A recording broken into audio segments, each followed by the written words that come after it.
Yes, good morning and welcome to Customs House Square here in Belfast. This is exactly where Pride will leave from tomorrow afternoon. It is the ending of a week of events for Pride. Now, it really has earned its stripes. It's in its 31st year, and 31 years in Belfast is quite the thing, considering that 25 years ago Belfast was a very, very different place indeed.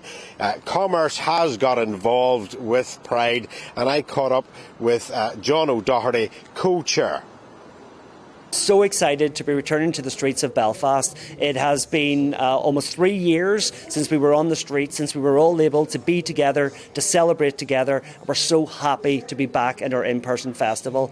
There's been quite a lot has happened over that time. Not least of all, we unfortunately missed our 30th anniversary last year for Belfast Pride, but also we saw one of the biggest changes for LGBTQI plus people, which was the introduction of equal marriage, something we haven't been able to celebrate properly because of the pandemic, and something I can guarantee will be hugely celebrated this weekend. It was definitely a slow build. In the early days of Belfast Pride, it was very much only community-based LGBT organisations, bars and venues. But over the last 30 years, we've seen that slow rise of different organisations getting involved, whether it's the Public Health Agency, the Police Service of Northern Ireland, some of our big corporate organisations like City and Barclays and Allen and Overy, or indeed some of our very small local Belfast businesses who some will be marching for the first time, some will be marching for over a decade.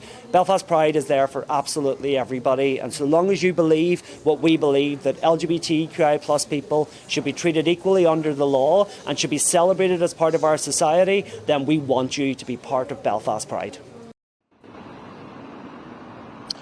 Well, there you go. They're saying themselves it is brought into, I suppose, the open of exactly what Pride is and what it's about. But let's look at it from a commercial background. These events are actually paid for by people standing with buckets at doorways. They do get some funding from local councils, but events such as the 12th of July, the Fela, Pride, Northwest 200 and the Balmoral Show all bring in much needed business to the hospitality sector, especially coming out of the pandemic. I heard you talking about the Commonwealth Games. That will be such a financial boost for Birmingham, and I think now within the next year I personally will be looking at this towards the end of the year and looking to see how these events are funded, what's given out and which events bring the most into Northern Ireland, because it is needed, and it's needed the whole way through Britain at this minute in time.